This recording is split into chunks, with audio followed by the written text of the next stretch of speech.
Good morning everyone and welcome to my channel, and it's me again, ang inyong chismosong kaalda vlogger.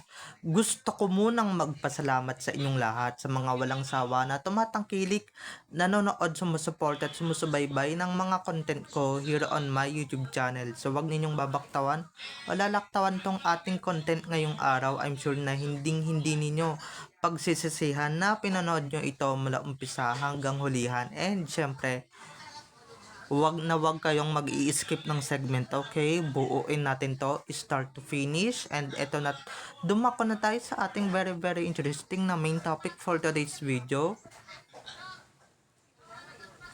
Napakamahal ng proposal, guys. Apakamahal. Grabe, may pa fireworks pa, may pa ilaw pa, may pa letters pa na will you marry me, 'di ba? Parang mga millennial era na how romantic they are. Tapos yun naman pala lahat ng mga um, ginastos ni Mr. Spotted dyan sa fake proposal na yan na inifoltan niya, ha, eh galing lang naman pala sa nakaw. So ito na guys, watch this, mamaya ipapaliwanag sa inyo ng buong buo. So ito na guys, watch this. Give me you, show me how sweet. At kung nakita nyo na ngayong recap, so once again say TTO sa mga admins, dumako na tayo sa ating main topic for today's video.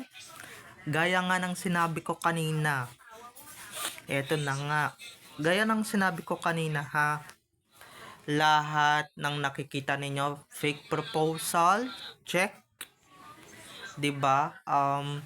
Gabi, check. May paputok, check. May pa fireworks, check. 'Di ba? May pa fireworks, yun pala yun, paputok na rin pala yun.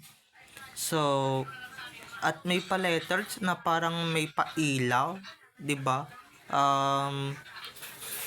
Ano bang tawag doon? Basta parang ang ganda-ganda ng setup, ang ganda-ganda, guys.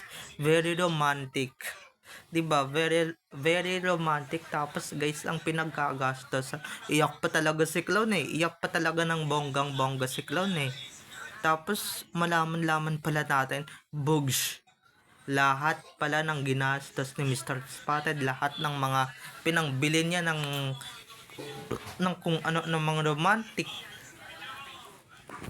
romantic na set up, romantic na ganito, romantic na ganyan, pati nung sing-sing na parang pinagtabasan lang naman ng puwet ng baso. Eh aba, galing lang naman sa nakaw, guys. Galing sa nakaw lahat ng mga um, ginastos ni Mr. Spotted or ginasta ni Mr. Spotted diyan sa fake proposal kuno nila ng ni Clowny, okay? Hindi naman sarili niyang pera ang ginastos niya diyan eh. 'Di ba? Pera ng taong bayan ang ginastos niya. At ito kaya pala may pa-date din pala siyang nalalaman diyan sa jowa niya or sa asawa niya, kasi nga galing pala sa nakaw. Kaya pala confident siyang magpo-propose, no? At ito lang kahit saan gustuhin pumunta ng isang fake Main Mendoza, fake ha, narinig nyo naman, fake na Main Mendoza, talagang sinusunod niya agad kasi nga walang problemang gagastos siya ng ganong kalaking pera. 'Di ba? Let's say na nag-Maldives sila, nag-Dubai, pumunta sa ganito, pumunta sa ganyan. 'Di ba? Wala man lang problemang gagastos siya ng malaki kasi nga hindi naman niya pera, hindi niya naman sariling pera ang ginagastos niya, okay? Kundi pera na ninakaw niya mula sa taong bayan. Kaya grabe, 'di ba? Maski guys, yung bahay na nepundar niya, bahay na naipundar niya, bahay na ganito, bahay na ganyan, chopper, 'di ba? May pa resort pa, Tapos may gulat tayo, may pa-business na siya agad, 'di ba? Anong klaseng pera ang ginastos niya diyan, 'di ba? Lahat ng 'yon, guys, lahat ng 'yon is galing sa pagnanakaw, okay?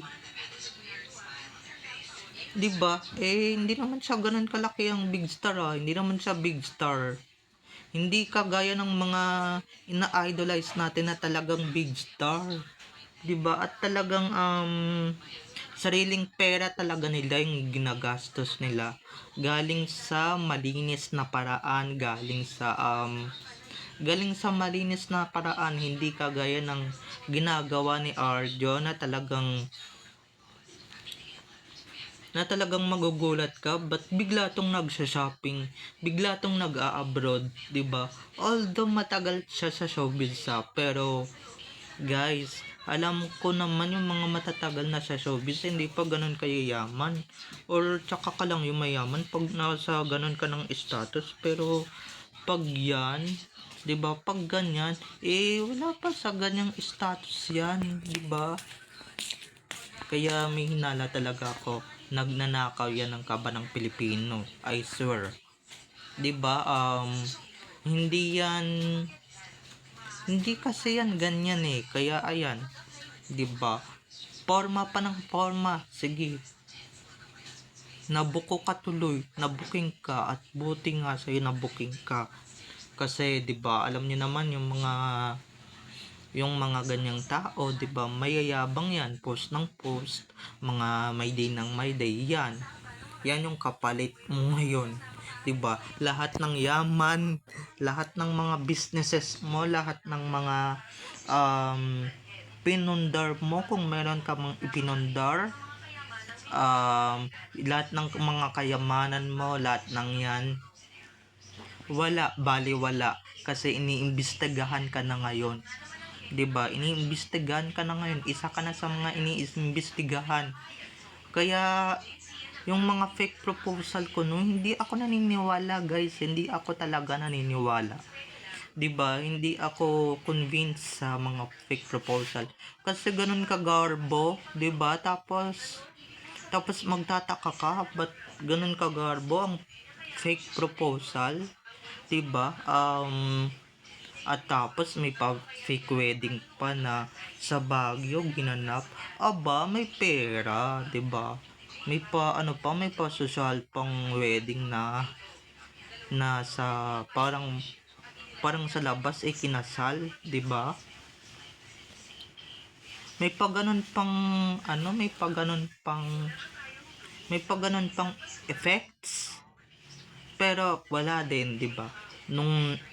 Nung nalaman na isa pala siya sa mga nagnanakaw or magnanakaw ng kaba ng Pilipino, aba, 'di ba?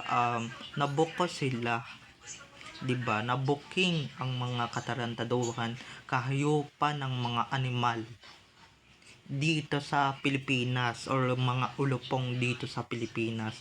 Isa na 'yon si Mr. Spotted, 'di ba?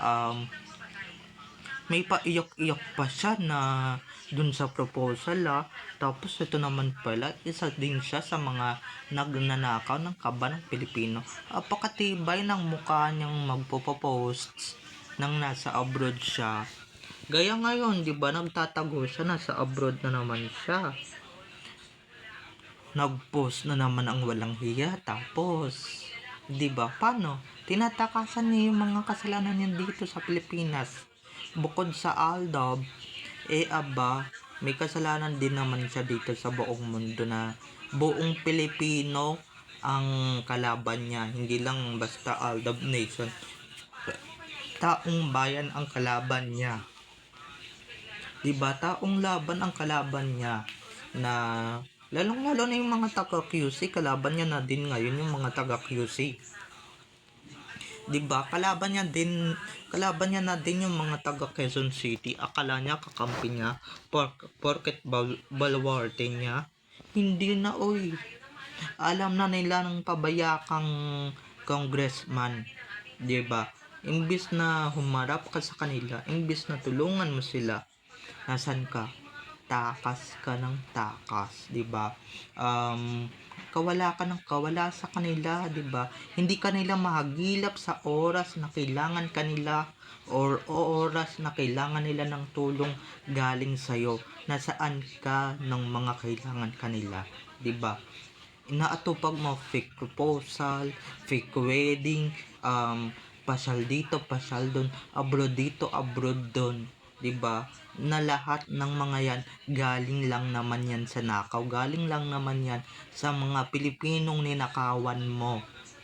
Kaya please lang, okay, pakidampot na to kasi 'di ba nanggigigil kami dito, hindi lang kami kundi mga Pilipinong ninakawan ng hinayupak na yan. Sorry guys um naninakawan ng tarantadong yan, sorry ha, pero yun lang naman talaga yung bagay sa kanya, ang murahin ng murahin yung gagong yan, talagang deserve niya talaga, 'di ba? Deserve niya talagang murahin, talagang please lang pakihuli na yung walang hiyang yan.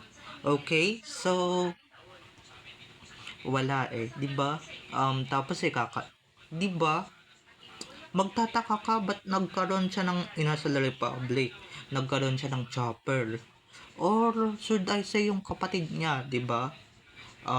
Paano siya nagkaroon ng sarili niyang bahay, 'di ba? Ilang taon pa lang siya sa showbiz, hindi naman siya umabot ng 15 years sa showbiz para sabihin na ganun na siya kayaman para makapagpatayo ng sarili niyang bahay or bumukod sa nanay niya.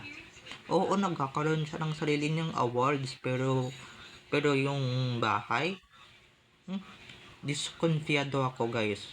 Parang hindi ako believe, hindi ako mangha sa mga yaman na nagkakaroon si Mr. Spotted dahil alam naman na natin guys na galing sa nakaw yan, 'di ba? So, alam nyo na kung saan galing yan. Huwag na kayong magtanga-tangahan, bulag-bulagan. Buksan nyo na yung mga mata ninyo sa katotohanan. Okay? So, babay na mga ka-ADN. I love you all. Have a nice day. Keep safe and God bless everyone. Don't forget to subscribe to my YouTube channel, and syempre, huwag ninyong kakalimutan na i-click ang notification bell para pag nag-upload ako, kayo agad ang unang-unang manonotify sa aking mga susunod pang i-upload na mga videos. So, babay na mga ka-ADN. I love you all. Have a nice day. Keep safe. And God bless everyone. Bye-bye. See you on my next videos. Bye-bye. Enjoy watching everyone.